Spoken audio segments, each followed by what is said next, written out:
Tayo po tayong lahat. Katandugan po natin ng masigabong palakpakan ng ating Panginoon.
Now, we'll proceed with the Word of God. Last Sunday po ay nag-preach ang Pastor Nes about the rapture of the church. At pinaliwanag po sa atin that all the believers in Christ, lahat ng sumasampalataya sa Panginoong Jesus, first, the dead in Christ shall rise. Di ba? Una, yung mga namatay na ay bubuhayin. And then, yung mga nabubuhay pa ay will join them in meeting the Lord in the air. Napapaisip ako at iniisip ko, palagay ko ito yung totoong All Saints Day. Yung rapture. Yan yung totoong All Saints Day. Kasi yung mga namatay na at mga sumasampalataya sa Panginoong Hesus, in fact, lahat lang sumasampalataya sa Panginoong Hesus, ang sabi ng Bible, saints yun eh. Diba? The saints of God, the saints of Christ.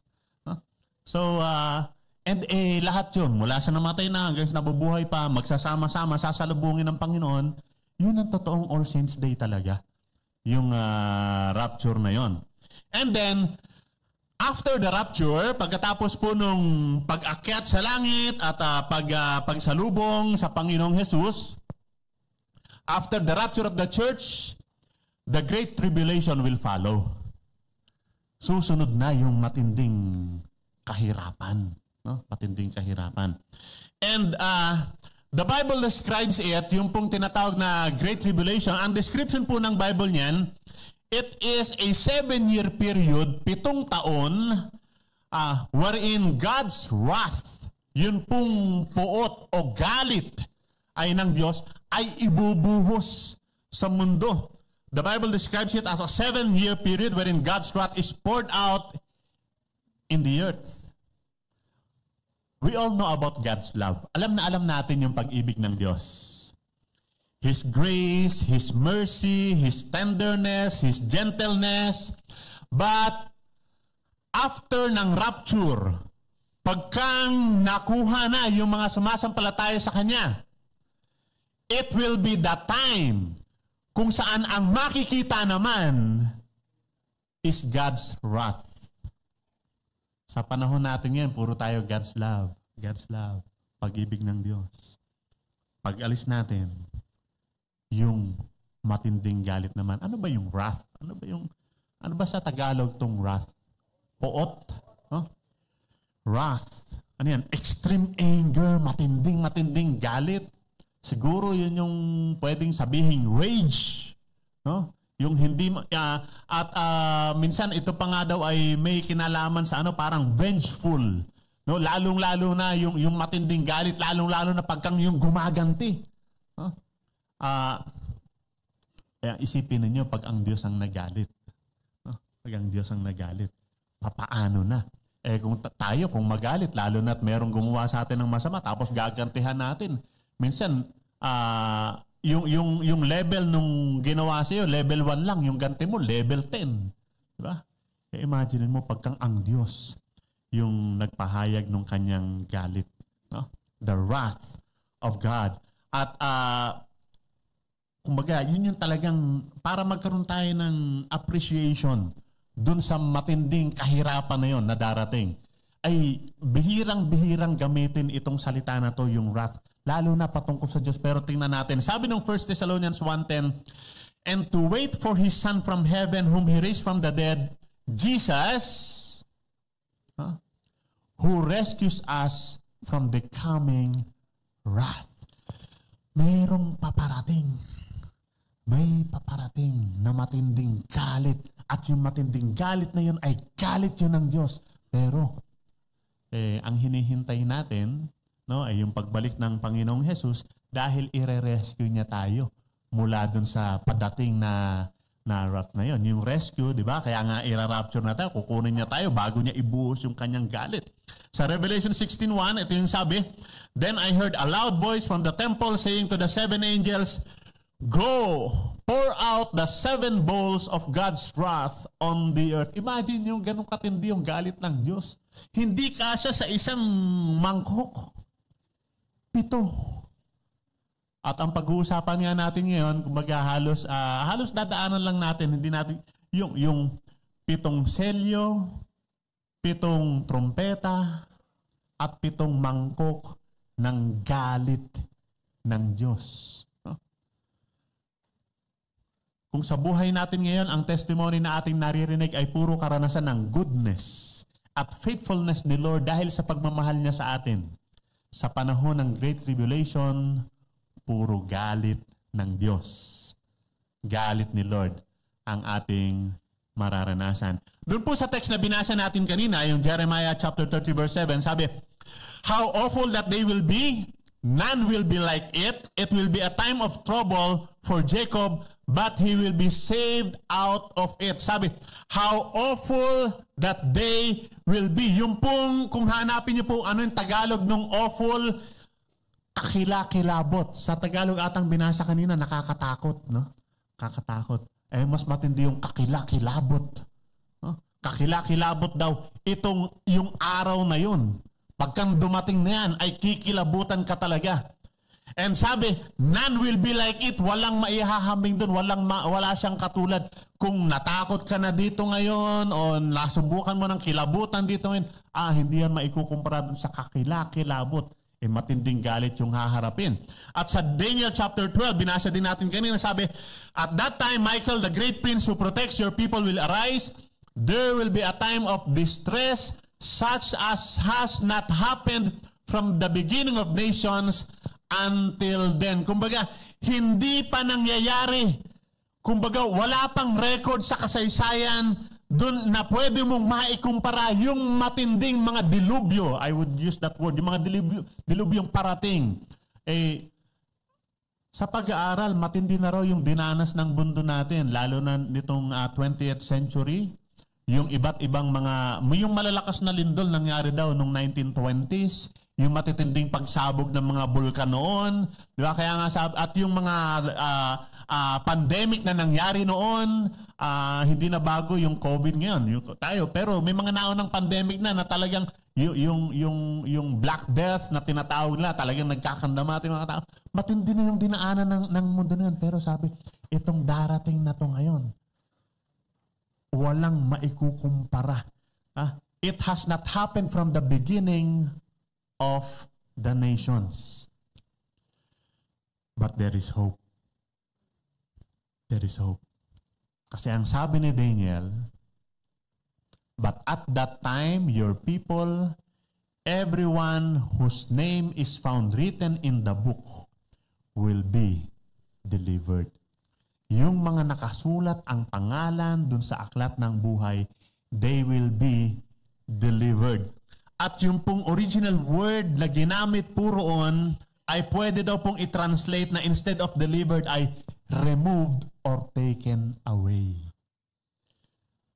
So pagdating ng araw na yon, yung mga nakasulat sa aklat ng buhay, they will be delivered, they will be removed, aalisin sila, they will be taken away. Yun po yung ating pag-asa. Kaya ang tanong, nakasulat ba yung pangalan mo sa aklat ng buhay? Ang lungkot naman kung hindi. So, we'll proceed. In the book of Revelation, particularly sa chapter 6 hanggang 18, meron po dong binigay na mga detalye. Patungkol po dito sa Great Tribulation, dito sa matinding kahirapan na ito. Pero dahil book of Revelation po yung ating bubuksan ngayon, sa pag-aaral po ng Revelation, meron tayong mga dapat na i-consider. Una, we must understand kung ano yung ibig sabihin nung nakasulat sa Revelation, kung ano yung ibig sabihin nun during their time, nung panahon ni Juan, nung isulat ito. Kailangan makita natin ano ibig sabihin nun during their time, dahil sa pamamagitan lang nun malalaman natin yung ibig sabihin nun during our time. Hindi tayo magbubuklat ng Book of Revelation and then titingnan natin, ganun pala at iniisip natin yung panahon lang natin ngayon. Hindi po. Kailangan alam natin kung ano ibig sabihin nun during their time para malaman natin kung ano ibig sabihin nun sa panahon natin ngayon. And since ang Book of Revelation po ay isang prophetic book, punong-puno ng maraming mga symbols. So maliban po dun sa mga merong obvious na literal meanings. So pag nagbasa tayo, iba po kasi ang Revelation kumpara dun sa ibang mga narrative, sa ibang mga books of the Bible, no? Ito marami dito prophetic. So, bukod dun sa mga obvious naman na mga literal, yung mga ibig sabihin, we must be very careful sa pagbibigay po ng meanings dun sa mga symbolic figures na nandoon. Halimbawa, yung mga halimaw na nandoon, yung merong mga ilang bundok yan, may mga ilang sunga yan. Ako, magiging maingat po tayo sa pagbibigay po ng pakahulugan dyan. So let's proceed in looking at the details of the great 7-year tribulation that is to come. Ang galit po ng Diyos ay i-release niya sa pamagitan ng 7 selyo, 7 trompeta, at 7 mangkok. Kung meron po kayong mga Bibles, and I encourage you to open your Bibles in the book of Revelation in chapter 6. Revelation 6, pahayag, Kabanata 6. Diyan po magsisimula yung the 7 seals, ang 7 selyo. Revelation 6, verses 1 and 2, ang sabi po rito, I watched, si John po yung nagsasabi, I watched as the Lamb opened the first of the 7 seals. Then I heard one of the 4 living creatures say in a voice like thunder, Come. I looked, and there before me was a white horse. Its rider held a bow, and he was given a crown, and he rode out as a conqueror bent on conquest. By the way, alam po ninyo habang binabasa ko po ito, napakahirap pong intindihin, lalo na itong mga symbols na ito. Kaya mas minabuti ko po na sumangguni sa eksperto. At sa akin pong pagsangguni sa eksperto, hindi ko nadala, binasa ko po yung aklat na ang title ay The Four Horsemen of Approaching Hoofbeats. The Four Horsemen of Apocalypse na sinulat ni Evangelist Billy Graham. So, naniniwala naman ako sa pangangaral ni Billy Graham. At sa kanya pong aklat na Approaching Hoofbeats, The Four Horsemen of Apocalypse, no? Kasi merong 4 horsemen na makikita tayo dito. So, kinuha ko na lang yung mga pinaka-idea, mga thoughts na mahirap po kasi magbigay kahulugan dito sa mga to. No? So, dito po sa binanggit yung unang horseman, na merong white horse, sa kanila pong pagpapaliwanag, marami pong scholars agree that the rider of the white horse is the Antichrist. It is the Antichrist. He will rule and he will establish the one world government. The one world government. Take note of this. The rise of the Antichrist immediately after the rapture of the church is the beginning of the tribulation period. Yung Antichrist, marami po yung gumagawa ng mga predictions, pag-aaral kung sino siya. Maraming natatakot, baka nandito na siya, baka si ganito, baka si ganon. The Antichrist will rise into power immediately after the rapture. Hindi na natin aabutin ang Antichrist kung kasama ka sa rapture. Wala kang dapat ikatakot kung na-rapture ka na. And then, susunod ng mga verses 3 and 4. When the Lamb opened the second seal, I heard the second living creature say, Come. Then another horse came out, a fiery red one. Its rider was given power to take peace from the earth and to make men slay each other. To him was given a large sword. Alam niyo po, kung i-discuss natin to, mahabang usapan ito. Pero sa second seal, it introduces a great world war. Di ba? Nakita niyo yung sabi doon? Yung rider niya was given the power to take peace, aalisin na. Imagine, sa rapture pa lang, matinding chaos na, matinding kaguluhan na yung mangyayari. Dahil yung mga Christians na piloto, mga Christians na nagdadrive, mga Christians na nag-operate ng mga machine, biglang mawawala yan dahil aakit na sila. And then yung mga bubukas na mga sementeryo dahil aakit yung mga namatay na. Matinding chaos na yon. Pero yung chaos na yun magtutuloy-tuloy pa at sabi andun yung Antichrist, and then ang susunod na ron, ang sabi dun sa second seal, he was given power to take peace from the earth and make men slay each other. Mawawala talaga, there will be no peace, walang peace. At ang mga tao, sabi dun, magpapatayan. So, nakakatakot mabuhay dun sa mga panahon na yon dahil imagine, baka hindi, kung maiiwan ka doon, baka hindi mo alam, yung katabi mo, yan yung papatay sa'yo. Men will slay each other. To him was given a large sword. So symbolically, sabi po dun sa aklat na aking binasa, Approaching Hoofbeats, sabi, malamang after the chaos created by the rapture, peace will be taken from the earth, men will slay each other, and war will erupt.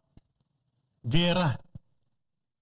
And most probably, a nuclear war. Most probably. Matinding gera yan. Walang kapayapaan. But again, don't worry. Kung na-rapture ka na, wala ka na. Wala na siya. Hindi mo na mararanasan yun. And then in Revelation 6, verses 5 hanggang 6, hawak ko Tagalog na Bible, pero sa English yung binabasa para ano. So, when the Lamb opened the third seal, I heard the third living creature say, "Come." I looked, and there before me was a black horse. Tatandaan nyo, merong sa approaching hoofbeats, 4 horsemen. No, nauna na yung white, and then red, and then the black horse. I looked, there before me was a black horse. Its rider was holding a pair of scales, timbangan, in his hand. Then I heard what sounded like a voice among the 4 living creatures saying, "A quart of wheat for a day's wages, and 3 quarters of barley for a day's wages, and do not damage the oil and the wine." Ito pong third seal na ito. It will make people experience the sufferings, yung pong paghihirap of famine and inflation. Taggutom at inflation. Imagine, expected na yan. Merong gera. Halimbawa, kung totoong nuclear war yan, kung saan bumagsak yung nuclear, hindi pwedeng taniman yan. Walang pwedeng mabuhay doon. So, walang pagkain. Walang pagkain. At kung meron man, no, so walang makain yung mga tao, supplies will be destroyed, contaminated. Yung mga supplies na yun, pati yung lupa, walang ipoproduce yan. So walang makain yung mga tao. At kung meron man, because of lack of supply at matindi yung demand, grabe yung taas ng presyo. Inflation. No? Imagine mo, pag walang makain yung mga tao, papatayan. Kung sino yung may nakikita silang pagkain, kaysa mamatay sa gutom, gagawa ng paraan yan. Para meron silang makain. So, na-imagine nyo na yung chaos, yung kaguluhan nun. Gera, walang makain, mataas ang bilihin. And then the fourth seal in Revelation 6, 7, and 8. When the Lamb opened the fourth seal, I heard the voice of the fourth living creature say, "Come." I looked, and there before me was a pale horse. Ano ibig sabihin ng pale horse? Maputla. Una puti, and then pula, and then itim, and then maputla na kabayo. I heard the voice of the fourth living creature say, "Come." I looked, and there before me was a pale. Its rider was named Death. Si kamatayan. Totoo pala yun, si kamatayan. Although hindi ko alam kung totoo na meron siyang hood at meron siyang dalang kalawit. Hindi ko alam kung gano'n nga talaga yung itsura niya. Pero totoo pala si kamatayan. Siya yung nakasakay dun sa maputla na kabayo. Its rider was named Death, and Hades was following close behind him. Alam niyo po yung Hades? Yung Hades, yun po yung lugar ng mga namatay. No? Imbakan ng mga namatay, kung tama yung word na gamit ko. Yun po yung Hades. No? Si kamatayan, kasunod niya yung imbakan ng mga namatay. At ang sabi po, they were given power over a fourth of the earth to kill by sword, famine, and plague, and by the wild beasts of the earth. So imagine natin, habang naghahari ang Antichrist, magsisimula yung matinding gera, then magkakaroon ng taggutom at kakapusan ng pagkain at kahirapan sa pagbili ng makakain. Dito malamang mangyayari yung sinasabi yung meron lang tatak ng 666, yun lang yung pwedeng bumili at pwedeng magbili. No? Dahil yung Antichrist ang naglahari yun. Pero hindi lang yun. Pakakawalan si kamatayan, kasunod pa si Hades. No? Yung mundo ng mga patay. Anong gagawin nila? Ba't sila pinakawalan? Sabi, mangongolekta ng mga patay. At sabi, they were given power over a fourth of the earth. 1/4 ng mundo. Imagine natin kung sakasakaling ngayon, halimbawa mag-rapture ngayon, at pagkatapos magsisimula na yung tribulation, ano ba ang populasyon ng mundo ngayon? Sa research ko nung nakaraang linggo, nasa roughly 8.1 billion. No? Ng 2024, yun yung kanilang estimate. 8.1 billion. Of course, may mga nauna, may mga namatay na, may mga na-rapture na nakuha na, and then meron ng mga namatay sa gera and everything. So, pero ilagay natin kung 8 billion yon. Sabi, they were given the power over a fourth of the earth. 1/4. Kung 8 billion, around 2 billion people will die. Will die. 2 billion. Ilang zero yon? 9. 9 zeros. Alam niyo ba yung namatay nung sa kinatatakutan nating COVID ay nasa more or less 7 million? Takot na takot tayo sa COVID na yan. 7 million yung pinatay niya. Marami mga mahal natin sa buhay, kilala natin. Imagine if there will be 2 billion people, ay magha-harvest ng marami nga si kamatayan. Marami siyang i-harvest. What a great tribulation. Yung aklat ni Billy Graham, hanggang lang, yung four horsemen lang yung kanyang diniscuss. Pagkatapos nun, marami pa dun sa yung sumunod na librong binasa ko, yung aklat naman na ang title ay Tribulation Force by Tim LaHaye. Tim LaHaye. Gusto nyo ihanapin, gusto nyo i-research. Timothy LaHaye. Revelation 6, verses 9 to 11. When he opened the fifth seal, I saw under the altar the souls of those who had been slain because of the word of God and the testimony they had maintained. They called out in a loud voice, "How long, sovereign Lord, holy and true, until you judge the inhabitants of the earth and avenge our blood?" Then each of them was given a white robe, and they were told to wait a little longer until the number of their fellow servants and brothers who were to be killed as they had been was completed. Now, dito po sa panlimang selyo in the fifth seal, sa tindi ng galit ng Diyos na ibinubuho sa mundo, ang sinasabi po ng fifth seal, may mga maliligtas pa rin. May mga maliligtas pa rin. Kaya ang sabi nyo, ito yung nakita ko sa altar. Yung mga slain because of the word of God and the testimony that they had maintained. Sa gitna ng matinding chaos, sa gitna ng matinding kahirapan, sa gitna ng matinding kaguluhan, sila yung mga hindi pumayag magpatatak ng 666. Sila yung mga, nung time na yon, nanindigan sila. Ang tanong, bakit sila naiwan? Ba't nandun sila? Ba't hindi sila nasama sa rapture? Bakit naranasan nila yung matinding kahirapan at pagkatapos dun sa matinding kahirapan, doon pa sila sumampalataya sa Panginoon? Sabi po ni Tim LaHaye, may mga na-convert pa sa pangangaral ng 144,000 Jews na dinescribe sa chapter 7. No, merong mga preachers, merong mga inappoint daw si Lord na mga ngaral. The evangelism will go back from being a business of the church. Ang church na yung mga ngaral, di ba? Wala na yung church, ni-rapture na. So, yung mga Jews na ulit. Yung mga Hudyo. Dito yung sabi nga ni Pastor Ness, di ba? After nung 69 weeks, nakapos. Meron pang 1 week na natitira. After ng rapture, tutuloy. And that is the story of the nation of Israel. Sila na ulit. Sila na ulit.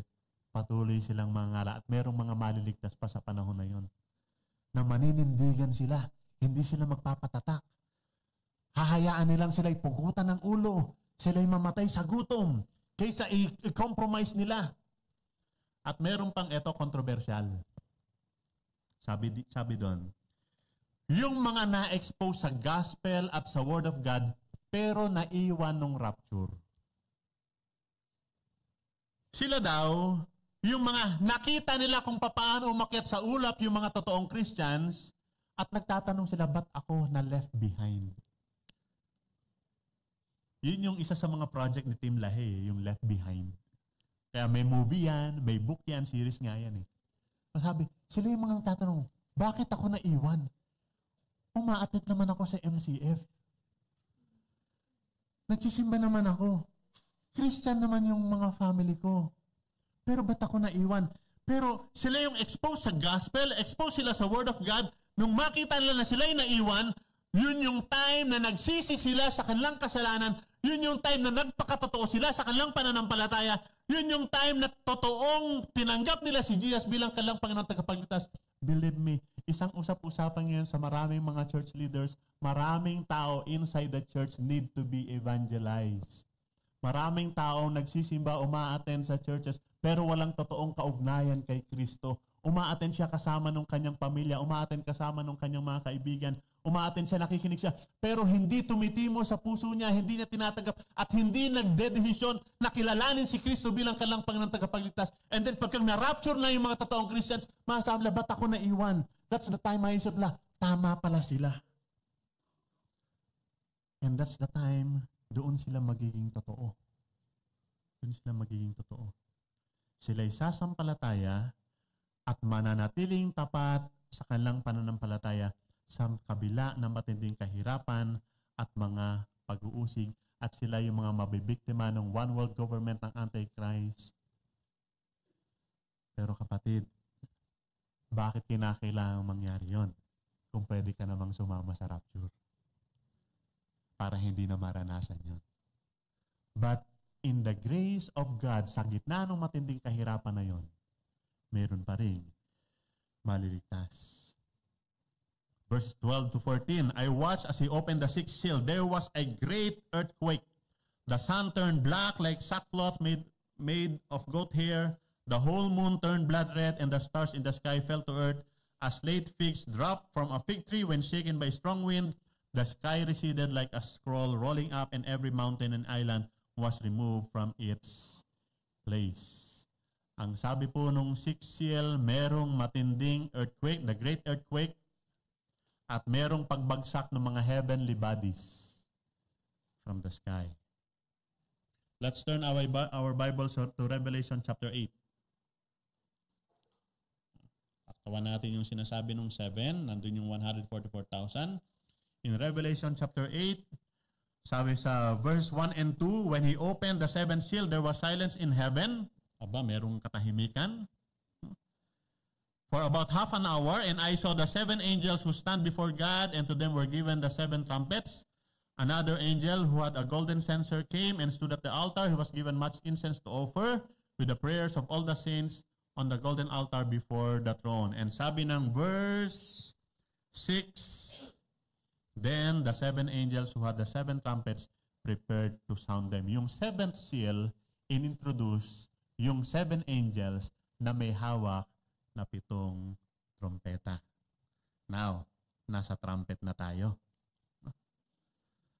And those 7 angels na merong 7 trompeta, they were called to bring more of God's wrath. Galit pa more. Galit pa more. More of God's wrath. And that will bring an even worse period.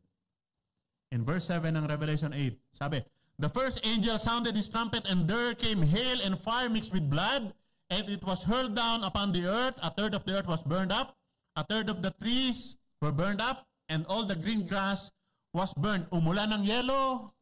Pati sa Pilipinas, uulan ng yelo. Kaya lang may kasamang apoy. Umulan ng yelo, umulan ng apoy, may halong dugo. At sabi, 1/3 ng mundo madadamage. Matinding forest fire ito. Matinding forest fire ito. Umuulan ng yelo, umuulan ng apoy. Naalala ko dito, naalala niyo yung rainbow? Ano sinisignify ng rainbow? Yung first rainbow, lumitaw after nung flood ni Noah. Nung time ni Noah. At yung paglitaw na yun ng rainbow, ang sabi ng Diyos, as a covenant to the people, hindi ko na muling gugunawin ang mundo sa pamamagitan ng tubig. Hindi na ulit sa pamamagitan ng tubig. Wala nang tubig tayong hihintayin ngayon. Apoy na. Apoy na. Apoy na yung gagamitin ng Diyos. In chapter 8, verses 8 and 9, sabi, the second angel sounded his trumpet, and something like a huge mountain, all ablaze, was thrown into the sea. A third of the sea turned into blood, a third of the living creatures in the sea died, and a third of the ships were destroyed. Meteor kaya ito o asteroids na tinutukoy dito na mahuhulog sa dagat? Pero ang resulta, sabi, 1/3 of the sea will be destroyed together with the sea creatures and sea vessels. So, una, na-damage yung lupa. Sumunod, na-damage yung dagat. In verses 10 to 11, sabi, the third angel sounded his trumpet, and a great star blazing like a torch fell from the sky on a third of the rivers and the springs of water. The name of the star is Wormwood. A third of the waters turned bitter, and many people died from the waters that had become bitter. Yung third trumpet daw, naging dahilan ng great star or meteor para bumagsak na ang pangalan daw ay wormwood. Ang ibig sabihin ay bitter. Pero ang maapektuhan niya yung mga fountains of water, yung mga inumin, resulting in the deaths of millions. Marami daw mamamatay doon. Alam niyo po yung wormwood? Actually, yung wormwood, halaman. In fact, merong wormwood dito sa Pilipinas. Ang tawag natin doon sa wormwood ay Damong Maria. Damong Maria. Wormwood daw yun. It is a bitter plant. It is a bitter plant. At ang resulta daw ng pagbagsak na yon ng wormwood, it will turn the waters will become bitter. Will become bitter. At dahil magiging bitter yung mga tubig, walang maiinom yung mga tao, kaya maraming mamamatay. Kasi kung bitter nga naman, yung kaya tandaan nyo, nakakamatay yung bitter. Nakakamatay yung bitter. Huwag maging bitter. Nakakamatay yan. In verse 12, the fourth angel sounded his trumpet, and a third of the sun was struck, a third of the moon, and a third of the stars, and so that a third of them turned dark, a third of the day was without light, and also a third of the night. Ang sa fourth trumpet naman, ang sinasabi lang doon, darkness. Darkness. In verse 13, sabi, as I watched, I heard an eagle that was flying in mid-air and called out in a loud voice. May intermission pa. May intermission. After nung pang-apat na angel na may trumpet, may intermission. Sabi nung angel, woe, woe, woe to the inhabitants of the earth, because of the trumpet blast about to be sounded by the other three angels. So, tapos na yung apat. Sabi niya, kahabag-habag kayo, kawawa naman yung mga naniniraan sa mundo. Meron pang tatlong natitirang anghel. Hihipan na rin yung trumpet nila. Revelation chapter 9 na tayo. The fifth angel sounded his trumpet, and I saw a star that had fallen from the sky to the earth. The star was given the key to the shaft of the abyss. When he opened the abyss, smoke rose from it like the smoke from a gigantic furnace. The sun and the sky were darkened by the smoke from the abyss. And out of the smoke, locusts came down upon the earth and were given power like the scorpions of the earth. Now, take note of this. They were told not to harm the grass of the earth. Normally, yung locust ang tinitira niya, ang dinadamage niya, yung mga grass. Sabi, wag yung mga grass or mga trees ang sisirain nyo. Sabi, only those people, tao, hindi yung halaman sisirain, only those people who did not have the seal of God on their foreheads. They were not given power to kill them, but only to torture them for 5 months, and the agony they suffered was like that of the sting of a scorpion when it strikes a man. During those days, men will seek death but will not find it. They will long to die, but death will elude them. The first woe is past, the two other woes are yet to come. Imagine, merong mga locust, mga insekto, ano man yun, mangangagat yan, imbis na halaman kagatin, tao kakagatin, at matindi daw yung sakit niyan, parang kinagat ng scorpion, at sa tindi nung kagat ng scorpion na yun, sabi, pinadala sila hindi para pumatay, hindi nakamamatay, pang-torture lang. Nabasa nyo? Pang-torture lang. Hindi niya papatayin yung mga kakagatin niya, torturein niya lang. Matinding pain, matinding sakit. Sabi, sa tindi ng pain na nararanasan nila, mas gugustuhin pa nilang mamatay. Pero hindi sila mamamatay. Hindi papayagan na mamatay sila dahil gustong iparala sa kanila yung sakit na gustong ibigay sa kanila. Siguro kahit magpakamatay sila, hindi sila mamamatay. Madadagdagan lang yung sakit na mararamdaman nila. Sabi, death will elude them. Bakit? It was designed to torture them. Salamat Lord, wala na ako sa panahon na yan. Na-rapture na ako. Hindi na ako kasama dyan. Verse 13 hanggang 16, sabi, the sixth angel sounded his trumpet, and I heard a voice coming from the horns of the golden altar that is before God. It said to the sixth angel who had trumpet, release the 4 angels who are bound at the great river Euphrates. And the 4 angels had been kept ready for this very hour and date and month and year, and were released to kill a third of mankind. The number of the mounted troops was 200 million. I heard their number. A third of mankind was killed by the 3 plagues of fire, smoke, and sulfur that came out of their mouths. The power of the horses was in their mouths and in their tails, for their tails were like snakes having heads with which they inflict injury. Tingnan natin yung mga nadaanan natin. Sa fourth seal, si Kamatayan at si Aedes, sabi, 1/4 of the world population, yung napatay nila. Sa third trumpet, si Wormwood, dahil dun sa bitter water, marami ding namatay. Here in the sixth trumpet, 1/3 was killed by plagues of fire, smoke, and sulfur. Siguro hindi ka makahinga sa tindi nung apoy, init, sulfur. Ilan na lang yung natitira. But take note of this.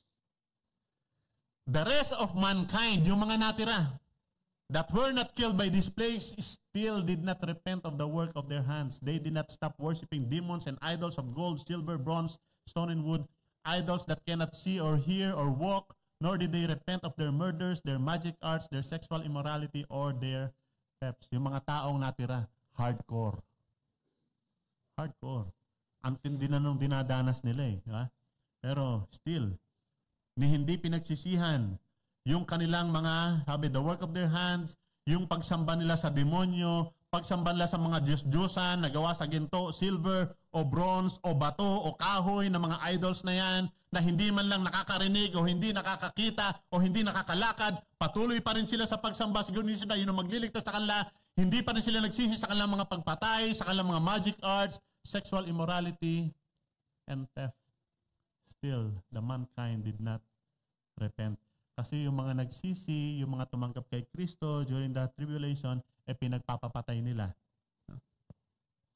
Now, turn your Bibles in chapter 11 of this book, Revelation. Chapter 11, verses 15 hanggang 19. The seventh trumpet. The seventh angel sounded his trumpet, and there were loud voices in heaven which said, "The kingdom of the world has become the kingdom of our Lord and of his Christ. He will reign forever and ever."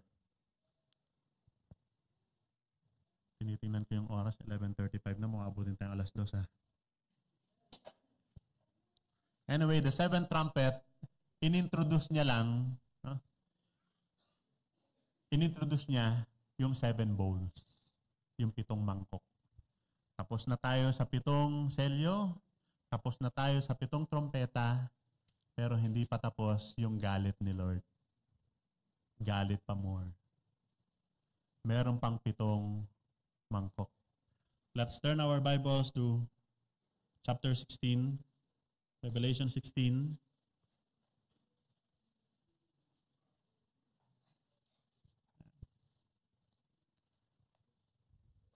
The 7 bowls are the most severe punishments to the people who continue to reject repentance and they continue to worship the Antichrist. In verse 1 and 2 ng chapter 16, sabi, "Then I heard a loud voice from the temple saying to the 7 angels, 'Go pour out the 7 bowls of God's wrath on the earth.' The first angel went and poured out his bowl on the land, and ugly and painful sores broke out on the people who had the mark of the beast and worshipped his image." Mark of the beast. Ako po nag-type niyan. Pagkakamali ko po. Matinding mga bukol, sugat, para sa lahat ng mga may nagtataglay ng mark of the beast at sumasamba sa kanyang larawan. In verse 3, sabi, "The second angel poured out his bowl on the sea, and it turned into blood like that of a dead man, and every living thing in the sea died. In the second bowl, the seas and oceans will be completely dead." Nung una, 1/3 lang eh. By this time, all the seas and oceans completely dead. In verses 4 hanggang 7, "The third angel poured out his bowl on the rivers and springs of water, and they become blood. Then I heard the angel in charge of the water say," meron palang angel na in charge sa tubig, You are just in these judgments, you who are and who were the Holy One, because you have so judged, for they have shed the blood of your saints and prophets, and you have given them blood to drink as they deserve.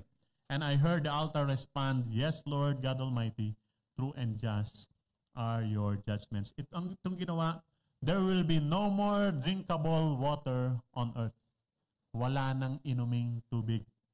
At ginawa daw yun, kasi ang natitira namang mga tao, ay yung mga matitigas ang ulo, yung mga hindi nagsisisi. Ang sabi nung angel, yung ginawa na yon, you are just.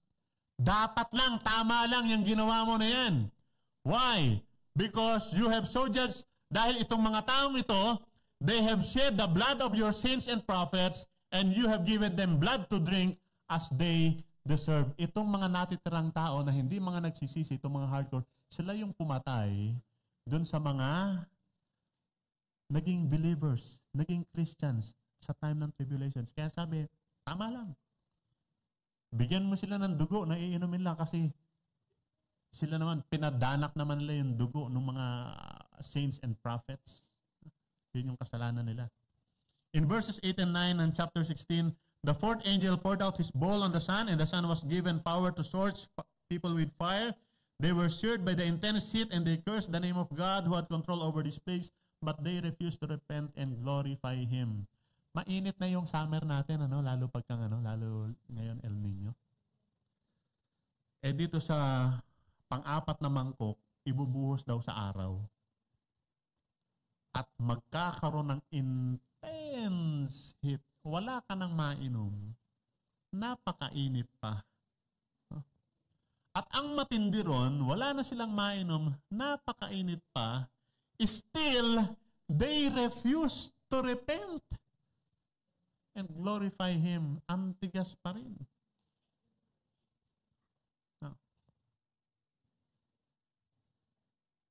And then in verses 10 to 11, sabi, the fifth angel poured out his bowl on the throne of the beast, and his kingdom was plunged into darkness. Yung beast dito, yung 666 siya.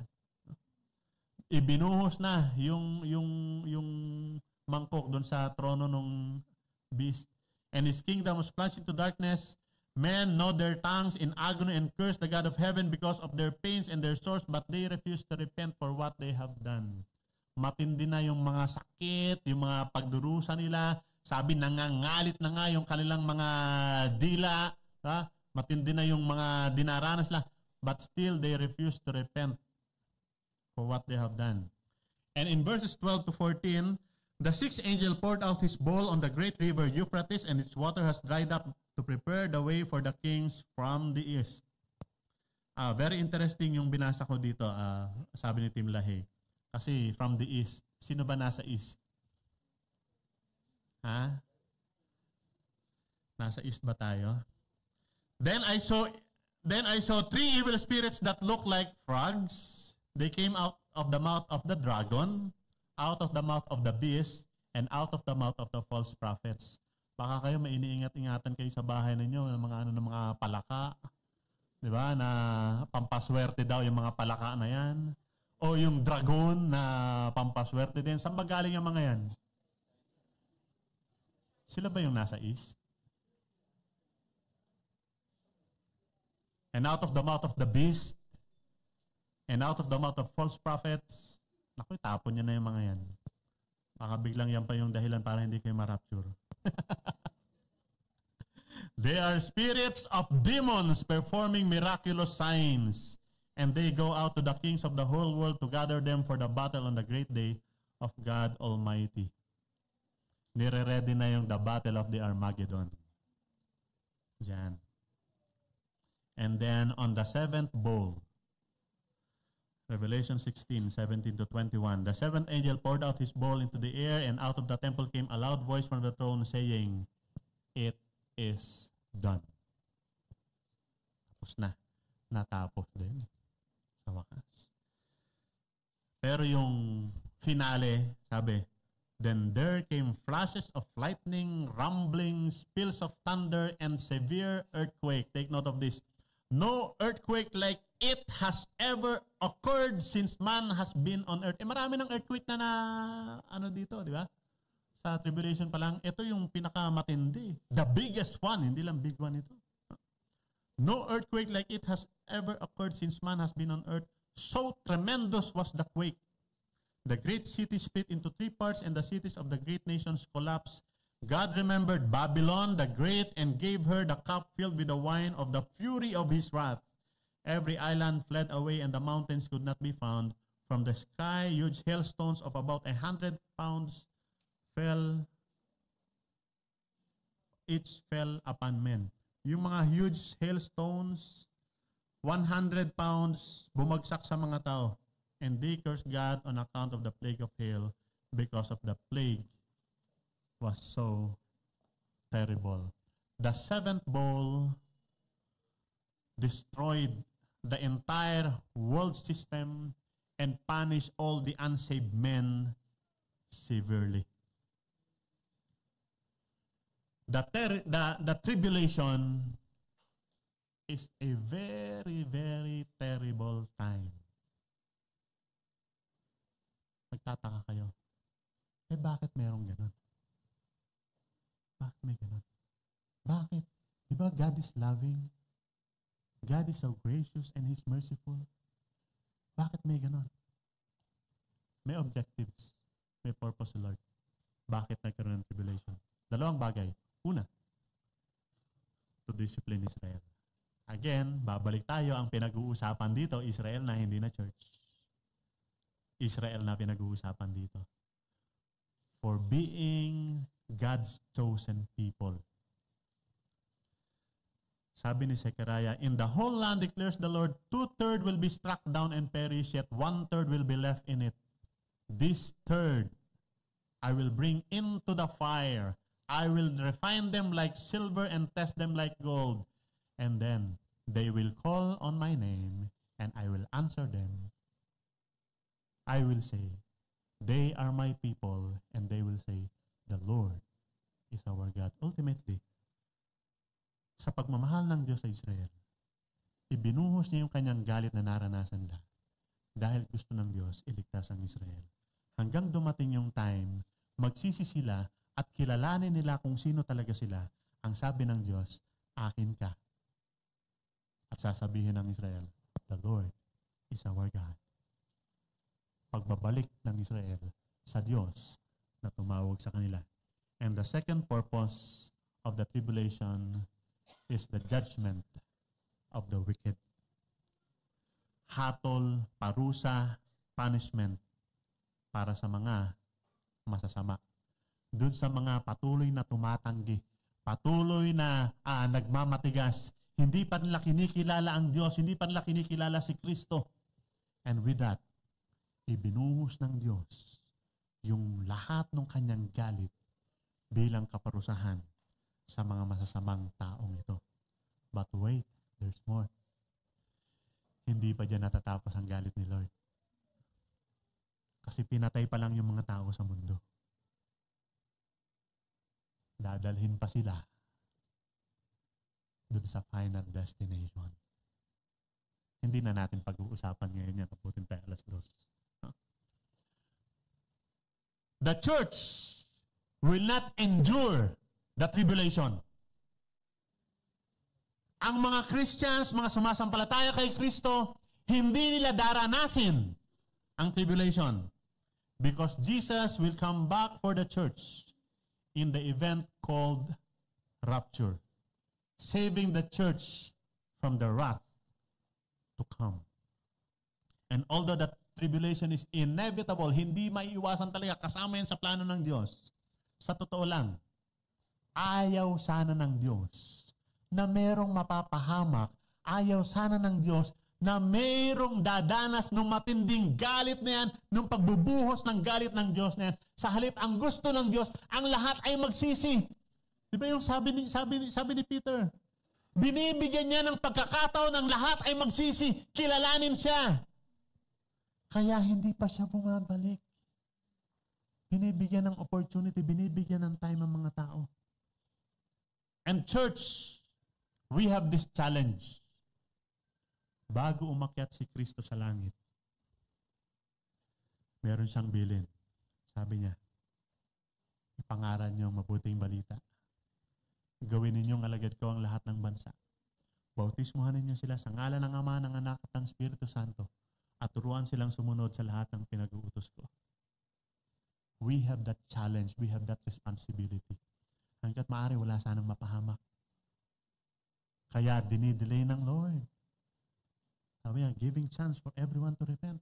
And church, we have the responsibility to share the good news. Gusto mo ba na meron kang mahal sa buhay na makaranas ng tribulation? Baka yung asawa mo nasa langit ka, yung asawa mo nasa tribulation. Nasa langit ka, yung anak mo nasa tribulation. Yung mga magulang mo nasa tribulation. Yung mga kaibigan mo nandoon, nagdadanas ng lahat ng yun. Mabuti kung during tribulation, makakonvert sila, kasama sila dun sa mga malilitas. Paano kung hindi? We have that responsibility to share the good news of God. Ayaw niya na merong dumanas nun. Ayaw niya. Kaya binibigyan ng pagkakataon ng lahat ng tao yung magsisi. At binibigay sa atin yung responsibility to share the good news of salvation that God wants us to be delivered from this tribulation. Panginoon, malungkot, masakit, mahirap ang paparating na pagbubuhos ng inyong galit sa mundong ito. Pero salamat dahil kayo nagliligtas. At ayon sa pangako nyo, ililigtas nyo kami. Hindi nyo ipararanas sa amin itong kahirapan na ito. Lord, thank you Lord for that assurance. At dalangin namin Panginoon, kayong patuloy na mangusap sa amin. Anong gagawin namin ngayon? Sapat ba na malaman namin na kami hindi nadadanas nito? Lord, ilagay po ninyo yung conviction sa amin that will share your salvation, that people will repent, people will have a relationship with you, and they too will be saved from this coming wrath. Patuloy kayong mangusap sa amin, Panginoon. Antigin niyo ang aming puso. Dalangin namin ito sa pangalan ng Panginoong Jesus. Amen.